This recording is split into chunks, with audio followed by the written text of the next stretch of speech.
இந்த கிராஃப்டை ஃபைனலாக செஞ்சு முடிச்சுட்டு யார்கிட்டையாவது இதை நான் தர்மாக்கோலில் தான் செஞ்சேன்னு சொல்லி பாருங்கள், கண்டிப்பாக அவங்க நம்ப மாட்டாங்க. அந்தளவு இன்றைக்கி ஒரு சூப்பரான கிராஃப்ட் தான் பார்க்க போகிறோம். இன்றைக்கி கிராஃப்டோடு சேர்த்து கடி ஜோக்கும் பார்க்கலாமா? ஃபர்ஸ்ட் கடி ஜோக் கேட்குறேன். சாவி தொலைஞ்சு போயிட்டா யார்கிட்ட போய் கேட்கணும்? கண்டுபிடிச்சிட்டிங்களா? ஆன்சர் சொல்லவா? கீதா கிட்ட தாங்க போய் கேட்கணும். அடுத்த கடி ஜோக் கேட்கவா? தண்ணியே இல்லாத கடல் எங்கே இருக்குது? ஆன்சர் சொல்லவா? அட, மேப்பில் தாங்க இருக்குது. ஒருத்தவன் எக்ஸாம் ஹாலுக்கு போயிட்டு திரும்ப வந்துட்டானா. ஏன்னா அது ரிட்டன் எக்ஸாமா. அடுத்த கடி ஜோக் கேட்கவா? ஒருத்தவன் 3வது மாடியிலிருந்து கீழே விழுந்துட்டானான். ஆனால் அவனுக்கு ஒரு சின்ன அடி கூட விழலையாம். எப்படி?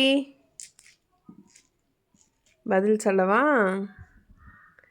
ஏன்னா அவனுக்கு பட்டதெல்லாம் பெரிய அடியான். முட்டைக்கு நடுவில் என்ன இருக்கும்? யோசிச்சிட்டிங்களா? ஆன்சர் சொல்லவா? இட்டு தாங்க இருக்கும்.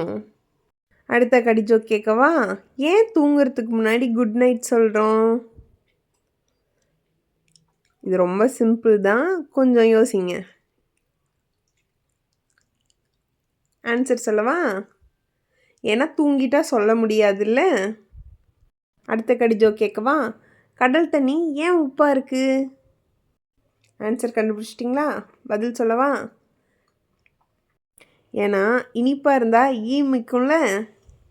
ஏபிசிடி லெட்டரில் ரொம்ப கூலிங்கான லெட்டர் எது?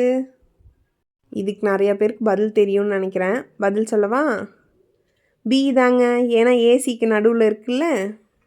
ஒருத்தன் ஆடு கோழியெல்லாம் வளர்த்துட்டு வந்தானான். ஒரு நாள் அதுக்கு சோறு வைக்கும்போது அது ஓடி போயிடுச்சான். ஏன்? கண்டுபிடிச்சிட்டிங்களா? ஏன்னா அவன் வச்சது புளி சாதமா. ஒரு மாதத்தில் மொத்தம் எத்தனை நாள் இருக்குது? கண்டுபிடிங்க பார்க்கும். பதில் சொல்லவா?